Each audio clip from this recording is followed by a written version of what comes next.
ये आपको बताएं कि कराची में लियारी के इलाके आगरा ताज कॉलोनी में सिंध बिल्डिंग कंट्रोल अथॉरिटी की जानिब से मखदूश करार दी गई इमारतों को मिसमार करने का काम शुरू कर दिया गया है।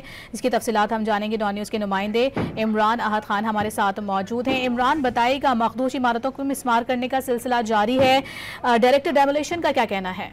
देखिए, बिल्कुल सूबाई वजीर बल्दियात हैं सैयद नासिर हुसैन शाह, उनकी जानिब से सख्त हिदायत दी गई है कि सिंध में कहीं भी गैर कानूनी या वहाँ पर जो खतरनाक इमारतें उसको फौरी तौर पे जो है वो डेमोलिश किया जाए। सिंध बिल्डिंग कंट्रोल अथॉरिटी की मखदूश इमारतों को एक बार फिर जो है जो कार्रवाइयाँ शुरू कर दी हैं इनके खिलाफ, और लियारी की मखदूश करार दी गई इमारतों को मसमार करने का सिलसिला जो है वो आज से शुरू कर दिया गया है। SPCA की जो डेमोलिशन टीम है उसने आगरा ताज कॉलोनी है लियारी में, वहाँ पर 2 इमारतें जो है मसमार करने का काम जो है वो शुरू कर दिया। आगरा ताज की लियारी के जो प्लॉट हैं उनमें 47 और 48 प्लॉट है, जिससे ये कार्रवाई का आगाज किया गया है। आज से 7 मंजिला इमारतों को मखदूश करार देते हुए मसमार किया जा रहा है डायरेक्टर डेमोलिशन के मुताबिक, जबकि जो SBA के उनके मुताबिक SBCA जो है वो डिस्ट्रिक्ट इंतजामिया के साथ जो है मुश्तरका सर्वे भी कर रही है कि कहाँ मखदूश इमारतें हैं जो किसी भी हादसे का सबब न बन जाए, और उस पर फौरी तौर पर एक्शन लिया जा रहा है। 7 मंजिला इमारतों में 60 गज के प्लॉट पे तामीर की गई है,